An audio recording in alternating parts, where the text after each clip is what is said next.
Welcome to the Monster Report. I am Eli and and this is my father, Daddy, and today is Box Day!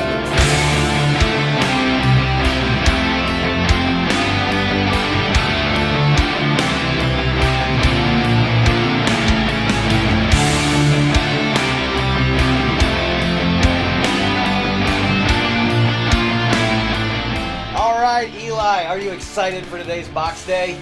Yes. Yes, you are, because we have King Hssss, the leader of the Snake Men. So you were really excited to see King Hssss and get a classics version of him right on the shelf. Yeah. Yeah, of course. I mean, first about snakes off a lot. Every time you say his name, you have to say it like it's written. King Hssss.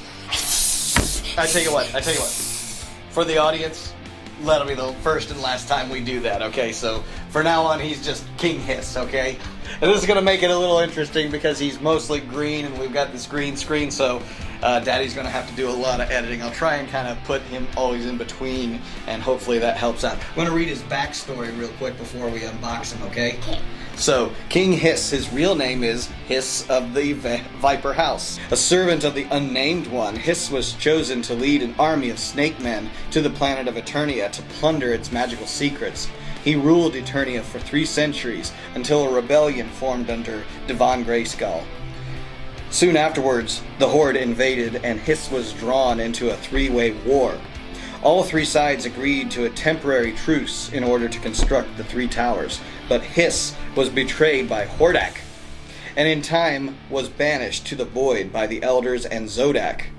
For 5 centuries, he and his army waited until Evelyn and a Snake Man descendant named Cobra Khan opened the snake pit to free them. King Hssss often tricks foes by appearing heroic, but then transformed into a seething mass of serpents and leads the snake men into battle. So, what is it you know about King Hssss?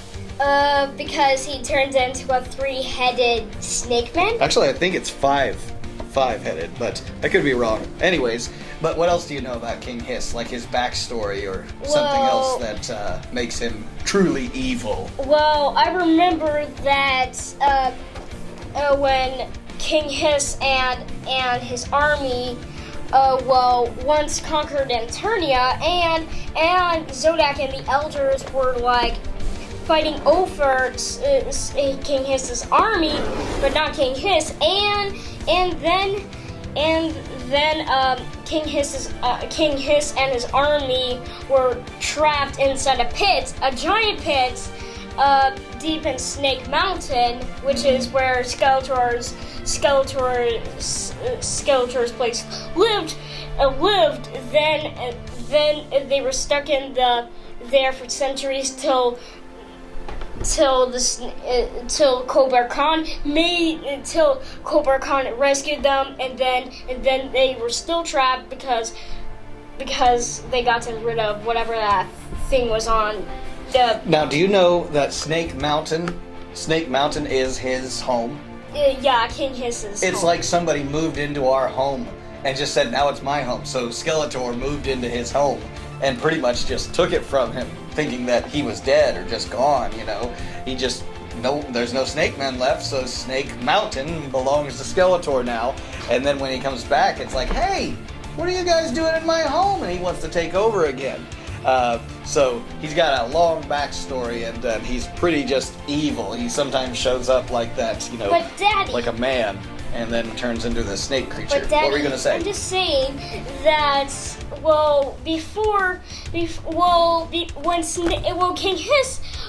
when King Hssss was owned the Snake Mountain, it was actually 3 heads instead of 1 head. Was it 3 heads? Okay, I didn't know that. Well, it's just because in the 2000X series, I saw like the Snake Mountain, the Snake Man had like 2 heads in like on like left and right side, and 1 head like the Snake Mountain, like for the Snake Mountain that Skeletor had. Gotcha. Okay. So he's got his army of snake men that he controls. One of them was Cobra Khan. Did you know any of the other ones? Not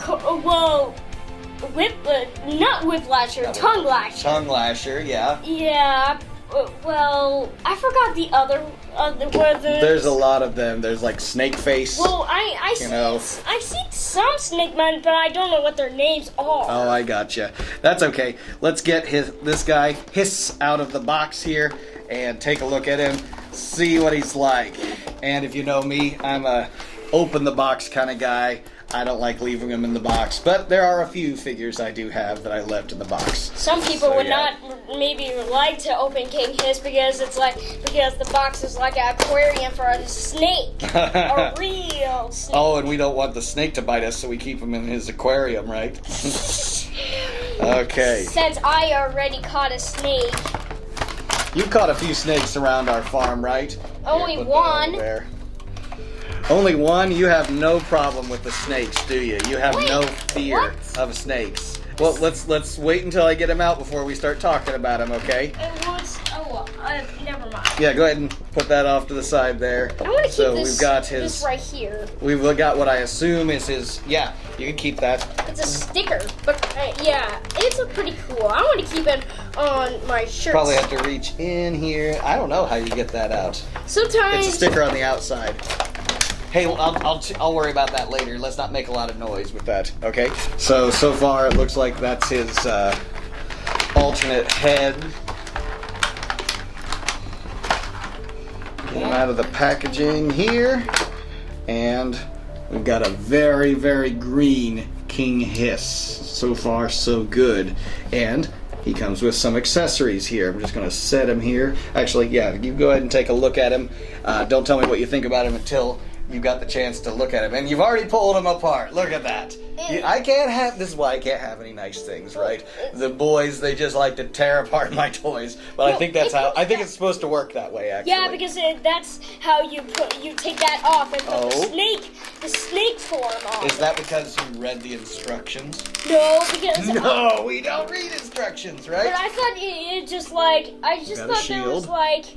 I just thought there were like two sides here, and like you just pop them and separate, and I see. And the snake form was inside there. Yeah. But I thought it was in there, but actually when I looked at that bottom part, there was his snake form. Yeah, and it just makes sense, doesn't it? So a very green staff here with the snake all wrapped around it. So let me see if I can't put him all together. I can't show him what he looks like to the audience. Lean back a little bit. Okay, so let's just assume that he's right-handed, and so this staff will go in the right hand, I assume, and see how that looks. So again, very, very green character, and this is one where I probably shouldn't even be using the green screen. But we'll see. We'll see how it all turns out in the end. See how good of an editor Daddy is, right? Yeah. Yeah. Well, I'm just saying, Daddy. Yeah. You know that Skeletor has Panther? Yes. The Skeletor, and He-Man has Battle Cats. I thought King Hssss little beast, like Land Rider, kind of like, yeah, his vehicle, how he gets to places. Like an animal. Yeah. I thought he had like a giant snake that was the size of Panther and Battle Cats. I think would be called Snake Ore. Oh, Panther Snake Ore. And Snake Ore. So, I was having a lot of trouble getting that in his right hand, but his left hand seems to be working out better. So, let's just see if his shield's just this, it's a clip-on shield. It clips on his wrist. So, there we have our King Hssss looking real good here. Showing off all his armor that he's got. He's got this really cool, scaly looking armor, but everything's kind of symmetrical armor. That's very cool how they have that laid out like snakeskin. It's not the small scales, it's very large kind of scaled scales, if you will. That red shield really stands out when you see this with all the green he has. He almost kind of looks like a 70s action figure with his eyes covered up with that little, mask. I think of like the Batman masks that are just over the eyes like that, or just any kind of like secret agent, whatever kind of thing. So, Daddy. Yeah, what do you got? Can I maybe borrow King Hssss and his staff? Well, I guess you can. Except for his shield. I don't want. The shield. I don't okay. need his shield. No I just want to show you something. Okay, he's gonna show me something here. And this is the important thing about toys, is that you gotta play with them, right? And so his whole torso removes. I hope so this works. It's like kind of King Hssss uses his mouth like to fight with his staff. Okay. I'm trying that. I'm not so sure that's the way he would hold his staff. Well, the snake man would just tie it up. Okay. The other snakes. The other would snakes. just tie it up. Yeah, and they like would wrap around it. Kind of like it was a hand. Okay. Ow, my body! Whoa, careful. We have the disembodied, you halved me, King Hssss, and his shield. Let's show the camera what he looks like in his snake form. I want to show. Yeah. I can't reach. Yeah. Okay, this is Eli's version of what he would do. But there he is. Yes, I was right. He has 5 heads. 1, 2, 3, 4, and 5. And this middle head, the primary head, has a hinged jaw. But the hinged jaw, it just kind of springs back into place. Maybe it's just because it's not worn in kind of yet. It's rubber. But yeah, it's a very cool look when you just have set of legs there and snakes coming out of your waist. So he's on the snake diet, I guess you could say. So he looks pretty cool, actually. Very menacing looking, and those red eyes, very cool. I like the look of this character. But I think when he's on the shelf, I'll probably have him in his, man regular form, and then and just maybe you off could to the be side. like his snake, kind of like this would be his snake or. Snake-or? Like this snake man, this snake head would be like snake-or, Like Panther and Snake-or, right? Yeah, they rhyme. Yeah. Oh, okay, gotcha. All right. I see like We've made a whole new character. Maybe there is one in the He-Man universe named Snake-or. So this is cool. The other snakes, they're very bendable, so you can actually kind of shape them. Now, these two kind of under the arm snakes, if you will, they are molded to the lower portions of this, these two other snakes. The main trunk is also molded to the inner one. So all of them, when it kind of reaches this point, this midsection point, are actually all molded together. But they kind of are free form, and they have these kind of little holes in there. I've seen other toys that do that show that this is a bendable kind of form that you can move Daddy, into place, and kind of have them going out as arms or just kind of flailing in different directions. Yeah, well, Daddy, I'm just saying. What are you just saying? I'm saying about how they bend, Yeah.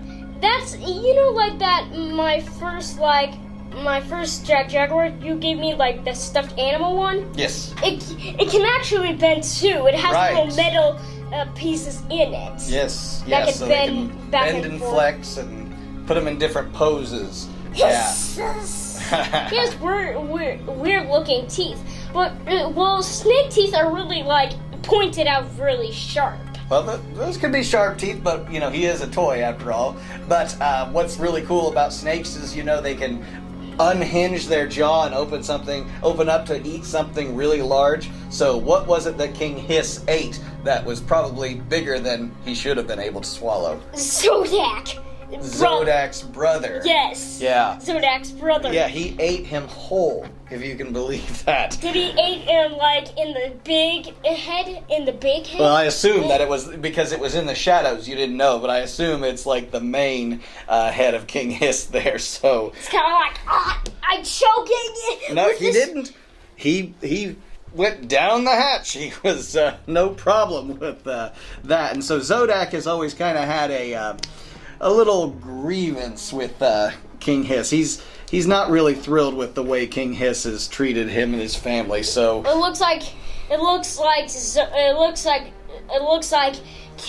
when King Hssss was fighting all that battle, maybe King Hssss had a little appetite. Yes, he did. Yeah. That's why he ate He Zodak. gets hungry sometimes, and he just... Okay, so I'm going to talk about the articulation here. So, like with the Sarad and some of the other classics figures, I have a lot of really great articulation in this figure. Everything down to the elbows. There is kind of a double jointed shoulder so that you can do rotation. There is wrist rotation. The fingers are molded so they don't really move, but they can move, open and shut just a little bit to get accessories in his hands. There, of course, you saw that the torso completely removes, but there is kind of a up and down torso movement that we have here to have him look up a little bit more or down if he's on the shelf looking down at you. So really like a ball joint that is attached to the head there. We've got knees, waistline, his feet at the boot have a little articulation. It's not very much. It's got a hinge there, but it doesn't move a whole lot. Probably just enough to get him balanced on a table. He stands up pretty good, doesn't he? Yeah. Yeah? So you think he'll look good on the shelf, right? Yeah. Yeah, what were you going to say about that? Well, it's just because his mouth opens and shuts, actually. Yeah. Well, in the first place, when you were doing it, actually bending back in place. I think I needed to get it worn open and shut. I didn't want to break it. So it looks like you got it open without breaking it. Thank you very much. Yeah, and I'm so hungry. You can make him talk and all that. Like pretending. But in the King Hssss form, you can't open his mouth because it's deep inside his He's face. just got that mean look on his face. In fact, he's smiling. It's like he knows something you don't. It's just because he's evil. He is very evil, isn't he? Evil laugh. Yeah. Only Skeletor is the only one that always smiles every day. It's funny, these evil villains, they've always got something to laugh about, don't they? They're always and they're always laughing about, their conquest or whatever. At the end of like every He-Man episode, there's Skeletor hatching an evil plan, and he's laughing with his minions and all of that. Well, it's just well, I know it's just because sometimes sometimes villains laugh because they're like embarrassing heroes. Oh, is that what it is? Hey, tell me about this. Of all the classics figures that I have, how does he rank? Is he right up there? Is he your favorite classics, or is there a different classics that I have that's your favorite? Well, I wonder if they have any that I have in my collection. Well, like I have Sarad, Dark Despot Skeletor, Rebel Leader He-Man. It's just because I'm really interested about all Snake Men. All the Snake Men. Well, I am interested about even your Tongue Lasher. Well, I'm talking about the classics, not the vintage. I do have a vintage Tongue Lasher, but you remember the classics like Sarad, Rebel Leader He-Man, and the Dark Despot Skeletor that I have. So comparing him with those other three, how do you think King Hssss is? Is he the best of those classics? Well, he is really. You like him the best because you're really a big fan of the Snake Men, aren't you? I am. Yes, it would be nice if they actually made a Cobra Khan. You know classics. what? I'll bet they do. We'll have to look that up. Someone can say, tell me in the comments. Maybe send me a link to one that's out there. They haven't made any. Are you sure? They haven't made any Cobra Khans at the toy department. Oh, where you got where I got my, what was that again? That's okay. Oh yeah, my hot rod. Okay. I got from my collection. So, I got my collection of my own. with that in mind, I do want to give a little shout out to the place that I found that. Links here in the description and here at the bottom of the screen. Flea market that they are set up in outside of Cincinnati, Ohio, at Treasure Isles. flea market. So they gave me a really good deal on King Hssss and some other figures that I've got in some other Box Day episodes. So check those out. And we're going to wrap up this episode. We have a really great figure here to go in the collection with the other classics that I have. I think he's right up there with the other classics I have. I'm still a big fan of the William Stout look to the classics, so like the Dark Despot Skeletor and the Rebel Leader He-Man. Last thought, and then we're gonna wrap up. What's up? Well, Daddy, I'm just saying that it would be nice if like King Hssss, if he had his Snake Man form, it would be pretty funny if he had like he could spit venom out of his eyes. Oh, really? Out of his eyes? Venom eyes. Venom eyes? But of course he would spit out venom from his mouth like Cobra Khan would do. Of course he would, yes. But you want it to be even more extraordinary. You want it to be even more special. Out of his eyes. That's kind of weird, isn't it? Well, that's kind of scary, isn't it? Sorry, but Cobra Khan is like a venom vomiter. Okay, he spits venom out. Like, I'm going to throw up. All right. We're going to close up this episode, so we've got another great figure to go on in the collection. So thank you guys for joining us for another episode of Box Day. Here, Eli Adam Poling and me, Nick Adam Poling. It's been a great episode, and we want you to continue watching these and checking things out. You support us by watching it and liking, subscribing, commenting, all of those good things. Hit that notification bell. Check us out on podcast as well, here on the Monster Report. So for me, Nick, and Eli here, what do we say? Until next time! Until next time.